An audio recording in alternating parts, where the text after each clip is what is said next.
Good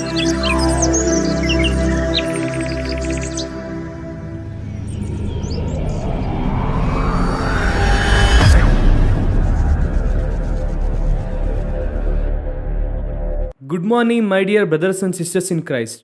ಯೇಸು ಕ್ರಿಸ್ತನ ನಾಮದಲ್ಲಿ ನಿಮ್ಮೆಲ್ಲರಿಗೂ ಶುಭವನ್ನು ತಿಳಿಸುತ್ತೇನೆ. ಈ ಉದಯ ಕಾಲದಲ್ಲಿ ದೇವರ ವಾಗ್ದಾನ ಸಂದೇಶವನ್ನು ಕೇಳುವುದಕ್ಕೆ ಬಂದಿರುವಂಥ ನಿಮ್ಮೆಲ್ಲರನ್ನು ಕೂಡ ದೇವರು ಆಶೀರ್ವದಿಸಬೇಕೆಂದು, ಫಲಿಸುವಂತೆ ಮಾಡಬೇಕೆಂದು, ಎಲ್ಲ ವಿಧದಲ್ಲೂ ನಿಮ್ಮನ್ನು ಆಶೀರ್ವದಿಸಬೇಕೆಂದು ನಿಮಗೋಸ್ಕರವಾಗಿ ಪ್ರತಿದಿನ ಪ್ರಾರ್ಥಿಸುತ್ತಾ ಇದ್ದೇವೆ. ವಾಕ್ಯವು ಹೇಳುತ್ತದೆ ಅಲ್ವಾ, ನಮ್ಮ ದೇವರು ಪ್ರಾರ್ಥನೆಯನ್ನು ಕೇಳುವ ಆತನು. ಕೇವಲ ಪ್ರಾರ್ಥನೆಯನ್ನು ಕೇಳುವುದು ಮಾತ್ರವಲ್ಲದೆ ಪ್ರಾರ್ಥನೆಗೆ ತಕ್ಕ ಉತ್ತರವನ್ನು ಕೂಡ ದಯಪಾಲಿಸುವ ದೇವರು. ಇದೇ ವಿಶ್ವಾಸ ನಂಬಿಕೆಯಿಂದ ದೇವರ ಪಾದ ಸನ್ನಿಧಿಯಲ್ಲಿ ಬರುತ್ತಾ ಇದ್ದೇವೆ. ಬೆಳಗ್ಗೆ ಎದ್ದ ನಂತರ ಪ್ರಾರ್ಥನೆ ಮಾಡಿಕೊಂಡು ದೇವರ ವಾಕ್ಯವನ್ನು ಓದಿದ ನಂತರ ಒಂದು ವಾಗ್ದಾನ ಸಂದೇಶವನ್ನು ಈ ರೀತಿಯಾಗಿ ನಾವು ಕೇಳುವುದರ ಮೂಲಕ ದೇವರಿಗೆ ನಾವು ಇನ್ನೂ ಸಮೀಪವಾಗಿ ಬರುತ್ತಾ ಇದ್ದೇವೆ. ನೀವು ಯಾವುದೇ ಪರಿಸ್ಥಿತಿಯಲ್ಲಿದ್ದರೂ, ಯಾವುದೇ ಸ್ಥಿತಿಯಲ್ಲಿದ್ದರೂ ದೇವರ ವಾಗ್ದಾನವನ್ನು ಯಾವಾಗಲೂ ಸ್ಮರಿಸಿರಿ. ಆತನ ವಾಗ್ದಾನವನ್ನು ನೆನಪಿಸಿಕೊಳ್ಳಿರಿ. ದಿನಕ್ಕೆ ಬೇಕಾದಂಥ ಶಕ್ತಿ ಹಾಗೂ ಬಲವನ್ನು ದೇವರು ನಿಮಗೆ ದಯಪಾಲಿಸುತ್ತಾರೆ. ಒಬ್ಬ ನಿಜವಾದ ಕ್ರೈಸ್ತನಿಗೆ ಬಲವು ದೇವರ ವಾಗ್ದಾನವೇ ಅಲ್ವಾ? ಈ ದಿನ ವಾಗ್ದಾನಕ್ಕಾಗಿ ಎದುರು ನೋಡುತ್ತಾ ಇದ್ದೀರಾ ಅಲ್ವಾ? ಸತ್ಯವೇದವನ್ನು ತೆಗೆದು 69ನೇ ಕೀರ್ತನೆ 36ನೇ ವಾಕ್ಯ ಓದೋಣ. Psalms 69 and verse 36. ಅವರ ಸಂತತಿಗೆ ಅದರ ಹಕ್ಕಿರುವುದು, ಆತನ ನಾಮವನ್ನು ಪ್ರೀತಿಸುವವರು ಅವರಲ್ಲಿ ವಾಸಿಸುವರು.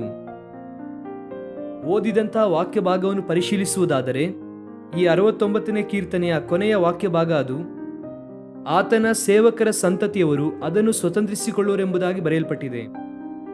ಯಾವುದನ್ನು ಸ್ವತಂತ್ರಿಸಿಕೊಳ್ಳುತ್ತಾರೆ? ಆತನ ಸೇವಕರ ಸಂತತಿಯು ಎಲ್ಲಿ ವಾಸಿಸುತ್ತಾರೆ? ಆ ಮೇಲಿನ ವಾಕ್ಯವನ್ನು ಓದುವುದಾದರೆ ದೇವರು ಚಿಯೋನನ್ನು ಕಟ್ಟಿಸುತ್ತಾ ಇದ್ದಾರೆ.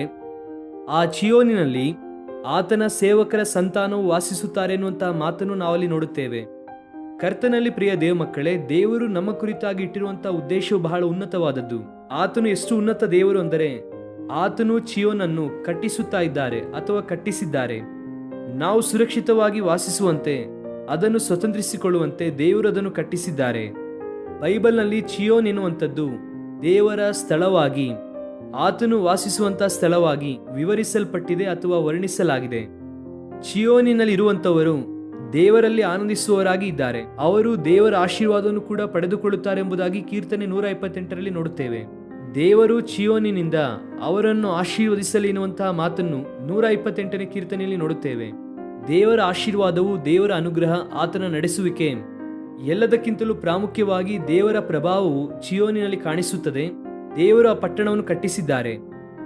ಯಾವಾಗ ದೇವರು ಆ ಪಟ್ಟಣವನ್ನು ಕಟ್ಟಿಸಿದರೋ ಆತನ ಸೇವಕರ ಸಂತತಿಯು ಅದನ್ನು ಸ್ವತಂತ್ರಿಸಿಕೊಳ್ಳುತ್ತಾರೆ. ಸೇವಕರ ಸಂತತಿ, ಸಂತತಿ ಎನ್ನುವಂತಹ ಮಾತಿಗೆ ಹಿಬ್ರಿಯ ಭಾಷೆಯಲ್ಲಿ ಜರಾ ಎಂಬುದಾಗಿ ಉಪಯೋಗಿಸಲ್ಪಟ್ಟಿದೆ. ಜರಾ ಅಂದರೆ ದ ಸೀಡ್ ಆಫ್ ದೈ ಸರ್ವೆಂಟ್ಸ್. ಆತನ ಸೇವಕರ ಸಂತಾನ, ಆತನ ಮಕ್ಕಳು, ಆತನನ್ನು ಸೇವಿಸುವಂತವರು. ಯಾರು ಚಿಯೋನನ್ನು ಸ್ವತಂತ್ರಿಸಿಕೊಳ್ಳುತ್ತಾರೆಂದರೆ ಯಾರು ದೇವರನ್ನು ಸೇವಿಸುತ್ತಾರೋ, ಆತನನ್ನು ಆರಾಧಿಸುತ್ತಾರೋ, ಆತನನ್ನು ಸ್ತುತಿಸುತ್ತಾರೋ ಅವರು ಚಿಯೋನನ್ನು ಸ್ವತಂತ್ರಿಸಿಕೊಳ್ಳುತ್ತಾರೆ. ನಿಮಗೆ ಗೊತ್ತಾ, ದೇವರು ನಿಮಗೋಸ್ಕರ ಶ್ರೇಷ್ಠವಾದ ಪಟ್ಟಣವನ್ನು ಸಿದ್ಧ ಮಾಡಿ ಇಟ್ಟಿದ್ದಾರೆ. ನೀನು ಅದನ್ನು ಸ್ವತಂತ್ರಿಸಿಕೊಳ್ಳಬೇಕು ಅಂದರೆ ನೀನು ಮಾಡಬೇಕಾದ ಕೆಲಸ ಆತನನ್ನು ಸೇವಿಸುವವರಾಗಿರಬೇಕು. ಈಗ ಎಷ್ಟರ ಮಟ್ಟಿಗೆ ದೇವರನ್ನು ಸೇವಿಸುತ್ತಾ ಇದ್ದೀಯಾ? ಎಷ್ಟರ ಮಟ್ಟಿಗೆ ಆರಾಧಿಸುತ್ತಾ ಇದ್ದೀಯಾ? ಕ್ರೈಸ್ತ ಪ್ರಪಂಚದಲ್ಲಿ ನಮ್ಮೆಲ್ಲರಿಗೂ ಕೂಡ ಗೊತ್ತಿರುವಂತ ಒಂದು ಹಾಡು, ನಿನ್ನನ್ನೇ ಸೇವಿಸುವೆನು, ನಿನ್ನನ್ನೇ ಸೇವಿಸುವೆನೆಂಬುದಾಗಿ ಅನೇಕ ಸಭೆಗಳಲ್ಲಿ ದೇವರನ್ನು ಆರಾಧಿಸುವಂತಹ ಸಮಯದಲ್ಲಿ ವರ್ಷಿಪ್ ಟೈಮಲ್ಲಿ ಆ ಹಾಡನ್ನು ಹಾಡುತ್ತಾರೆ, ನಿನ್ನನ್ನೇ ಸೇವಿಸುತ್ತೇನೆ ದೇವ ಎಂದು. ಆದರೆ ಕೆಲವರ ಜೀವಿತವು ಯಾವ ರೀತಿಯಾಗಿದೆ ಅಂದರೆ ಭಾನುವಾರ ಮಾತ್ರ ದೇವರನ್ನು ಸೇವಿಸುವಂತ ವ್ಯಕ್ತಿಗಳಾಗಿ, ಅಥವಾ ಏನಾದರೂ ಅಕೇಶನಲ್ಲಿ ಮಾತ್ರ ದೇವರನ್ನು ಆರಾಧಿಸುವಂತ ವ್ಯಕ್ತಿಯಾಗಿ, ಕೆಲವರು ಅವರ ಜನ್ಮ ದಿನದಂದು ಮಾತ್ರ ದೇವರನ್ನು ಆರಾಧಿಸುವವರಾಗಿ, ಸ್ತುತಿಸುವವರಾಗಿ, ಅಥವಾ ಏನಾದರೂ ಒಳಿತು ಮಾಡಿದಾಗ ಮಾತ್ರ ದೇವರನ್ನು ಸ್ತುತಿಸುವಂತ ಅನುಭವ ಅವರಲ್ಲಿ ಕಾಣಿಸುತ್ತದೆ. ಆದರೆ ನಾವು ನಿತ್ಯವೂ ದೇವರನ್ನು ಸೇವಿಸುವಂತವರಾಗಿರಬೇಕು. 2ನೇ ಕೀರ್ತನೆಯಲ್ಲಿ ನಾವು ಗಮನಿಸುವುದಾದರೆ ಭಯಭಕ್ತಿಯಿಂದ ಆತನನ್ನು ಸೇವಿಸಬೇಕೆಂಬುದಾಗಿ ನಾವು ಅಲ್ಲಿ ನೋಡುತ್ತೇವೆ. ನಿಜವಾದ ದೇವರನ್ನು ನಾವು ಆರಾಧಿಸುವವರಾಗಿ, ಸ್ತುತಿಸುವವರಾಗಿರಬೇಕು. ಯೆಹೋಶುವ ಎನ್ನುವಂತಹ ದೈವ ಸೇವಕನು ಒಂದು ಸುಂದರವಾದ ಮಾತನ್ನು ಹೇಳುತ್ತಾರೆ, ನಾನು ನನ್ನ ಮನೆಯವರು ಯೆಹೋವನನ್ನೇ ಸೇವಿಸುವೆವು. As for me and my household we will serve God forever. ನಾನು ನನ್ನ ಮನೆಯವರು ಯೆಹೋವನನ್ನೇ ಸೇವಿಸುವೆವು. ಅಂದರೆ ಭಕ್ತನು ತನ್ನ ಕುರಿತಾಗಿ ಮಾತ್ರ ತಾನು ಮಾತನಾಡದೆ ಆತನ ಕುಟುಂಬದ ಕುರಿತಾಗಿ ಒಂದು ಒಳ್ಳೆಯ ಸಾಕ್ಷಿಯನ್ನು ಹಂಚಿಕೊಳ್ಳುತ್ತಾನೆ. ನನ್ನ ಕುಟುಂಬದವರೆಲ್ಲ ಸೇರಿ ಆತನನ್ನು ಆರಾಧಿಸುತ್ತೇವೆ, ಸೇವಿಸುತ್ತೇವೆ. ಪ್ರಿಯ ದೇವ ಮಕ್ಕಳೇ, ಪ್ರತಿಕೂಲ ಪರಿಸ್ಥಿತಿ ಇದೆ ಎಂಬುದಾಗಿ ಕುಗ್ಗಿ ಹೋಗುತ್ತಾ ಇದ್ದೀರಾ? ಅನಾರೋಗ್ಯದಿಂದ ಬಳಲುತ್ತಾ ಇದ್ದೇನೆಂದು ಬಾಧೆ ಪಡುತ್ತಾ ಇದ್ದೀಯಾ? ಎಲ್ಲರೂ ಕೈ ಬಿಟ್ಟಿದ್ದಾರೆ ಎನ್ನುವಂತಹ ವೇದನೆ, ದುಃಖ ಬಹುಶಃ ನಿನ್ನ ಹೃದಯದಲ್ಲಿದೆಯಾ? ಈ ಉದಯ ಕಾಲದಲ್ಲೂ ಕೂಡ ಬಹುಶಃ ನಿನ್ನ ಕುಟುಂಬದಲ್ಲಿ ಚಿಕ್ಕ ಚಿಕ್ಕ ಜಗಳ ನಡೆಯುವುದರ ನಿಮಿತ್ತ ಶಾಂತಿ ಸಮಾಧಾನ ಇಲ್ಲವಾ? ನಿನ್ನ ಗಂಡನೊಂದಿಗೆ ಸಮಾಧಾನ ಇಲ್ವಾ? ಹೆಂಡತಿಯೊಂದಿಗೆ ಸಮಾಧಾನ ಇಲ್ವಾ? ಬಾಧೆ ಪಡುತ್ತಾ ಇದ್ದೀರಾ? ಒಂದು ಸಾರಿ ದೇವರನ್ನು ದೃಷ್ಟಿಸು, ಆತನನ್ನು ಆರಾಧಿಸು, ಸ್ತುತಿಸು. ಪ್ರತಿಕೂಲ ಪರಿಸ್ಥಿತಿಯನ್ನೆಲ್ಲ ಪಕ್ಕದಲ್ಲಿಟ್ಟು, ಕರ್ತನೆ ನಿನ್ನನ್ನೇ ಸೇವಿಸುತ್ತೇನೆ, ನಿನ್ನನ್ನೇ ಆರಾಧಿಸುತ್ತೇನೆ, ನಿನ್ನನ್ನೇ ಘನಪಡಿಸುತ್ತೇನೆ, ನಿನ್ನನ್ನೇ ಸ್ತುತಿಸುತ್ತೇನೆ ದೇವ ಎಂಬುದಾಗಿ ದೇವರ ಸಮ್ಮುಖದಲ್ಲಿ ಹೇಳುವುದಾದರೆ ಚಿಯೋನಿನಲ್ಲಿ ವಾಸಿಸುವಂತ ಶ್ರೇಷ್ಠ ಸೌಭಾಗ್ಯವನ್ನು ದೇವರು ದಯಪಾಲಿಸುತ್ತಾರೆ. ದೇವರ ಆಶೀರ್ವಾದ ಇರುವಂತಹ ಸ್ಥಳ, ಆತನ ನೆಮ್ಮದಿ ಇರುವಂತಹ ಸ್ಥಳ, ಆತನ ಸಮಾಧಾನ ಇರುವಂತಹ ಸ್ಥಳದಲ್ಲಿ ನೀವು ಹಾಗೂ ನಾನು ವಾಸಿಸುತ್ತೇವೆ ಎಂಬುದಾಗಿ ವಾಕ್ಯ ಹೇಳುತ್ತದೆ. ದೇವರು ನಮ್ಮ ಕುರಿತಾಗಿಟ್ಟಿರುವಂತಹ ಉದ್ದೇಶ ಉನ್ನತವಾದದ್ದೇ. ಆದರೆ ಆ ಉದ್ದೇಶದಲ್ಲಿ ನಾವು ವಾಸಿಸಬೇಕು ಅಂದರೆ ದೇವರಿಗೆ ಮಹಿಮೆಕರವಾಗಿ ಜೀವಿಸಬೇಕು. ಎರಡನೆಯ ಮಾತನ್ನು ಗಮನಿಸುವುದಾದರೆ ಆತನನ್ನು ಪ್ರೀತಿಸುವರೆಂಬುದಾಗಿ ನಾವು ನೋಡುತ್ತೇವೆ. ಕ್ರೈಸ್ತರಾಗಿ ನಮ್ಮ ಬಾಧ್ಯತೆ ದೇವರನ್ನು ಪ್ರೀತಿಸುವಂಥದ್ದು. ಹೊಸ ಒಡಂಬಡಿಕೆ ನಮಗೆ ಹೇಳುವಂತಹ ಸತ್ಯವೂ ಅದೇ.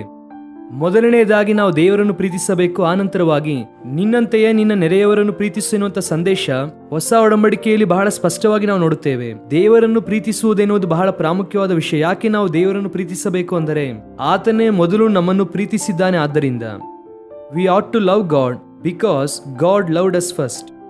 ಆತನು ಮೊದಲು ನಮ್ಮನ್ನು ಪ್ರೀತಿಸಿರುವುದರಿಂದ ನಾವು ಆತನನ್ನು ಪ್ರೀತಿಸುವುದಕ್ಕೆ ಬದ್ಧರಾಗಿ ಇದ್ದೇವೆ. ಈ ದಿನ ದೇವರ ಮಕ್ಕಳೇ, ಇಲ್ಲಿಯವರೆಗೂ ಲೋಕವನ್ನು ಪ್ರೀತಿಸಿ, ಲೋಕ ಸಂಬಂಧವಾದ ಪರಿಸ್ಥಿತಿಯನ್ನು ಪ್ರೀತಿಸಿ, ವಸ್ತುವನ್ನು ಪ್ರೀತಿಸಿ, ಲೋಕ ಸಂಬಂಧವಾದ ವ್ಯಕ್ತಿಗಳನ್ನು ಪ್ರೀತಿಸಿ ಎಲ್ಲಾ ವಿಷಯದಲ್ಲೂ ನಷ್ಟ ಹೋಗಿದೆಯೇನೋ? ದೇವರನ್ನು ಪ್ರೀತಿಸು, ಆತನ ವಾಕ್ಯವನ್ನು ಪ್ರೀತಿಸು, ಆತನ ರಾಜ್ಯವನ್ನು ಪ್ರೀತಿಸು.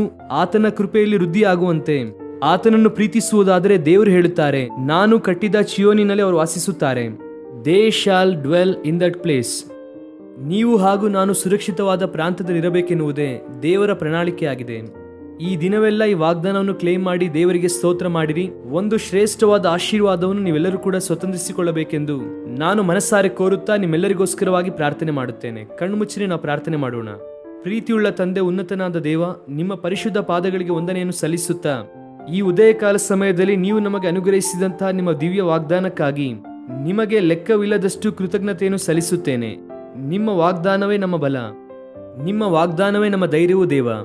ಈ ಲೋಕದಲ್ಲಿ ನಾವು ಎದುರಿಸುತ್ತಾ ಇರುವಂತಹ ಪ್ರತಿ ಪ್ರತಿಕೂಲತೆಯಿಂದ ಬಿಡಿಸಿ ಶ್ರೇಷ್ಠವಾದ ಆಶೀರ್ವಾದವನ್ನು ನಮ್ಮ ಮೇಲೆ ಸುರಿಸುವುದಕ್ಕೆ ನಿಮಗೆ ಇರುವಂತಹ ಒಳ್ಳೆಯ ಪ್ರಣಾಳಿಕೆಗಾಗಿ ಸ್ತೋತ್ರ. ಅನಾರೋಗ್ಯದಲ್ಲಿರುವವರಿಗೆ ಸ್ವಸ್ಥತೆ ನೀಡಿರಿ, ಬಿಡುಗಡೆ ಇಲ್ಲದಿರುವವರಿಗೆ ಬಿಡುಗಡೆ ನೀಡಿರಿ. ಸಂಪೂರ್ಣವಾದ ನಿಮ್ಮ ಕೃಪೆಯಲ್ಲಿ ಪ್ರತಿಯೊಬ್ಬರು ಕೂಡ ಬೆಳೆಯುವುದಕ್ಕೆ ಸಹಾಯ ಮಾಡಬೇಕೆಂದು ಕೋರುತ್ತಾ ಯೇಸು ಕ್ರಿಸ್ತನ ದಿವ್ಯ ಸಮ್ಮುಖದಲ್ಲಿ ಈ ನಮ್ಮ ವಿಜ್ಞಾಪನೆಗಳನ್ನು ಬೇಡಿ ಹೊಂದಿಕೊಳ್ಳುತ್ತೇವೆ ನಮ್ಮ ತಂದೆಯೇ. Amen. God bless you dear friends. Have wonderful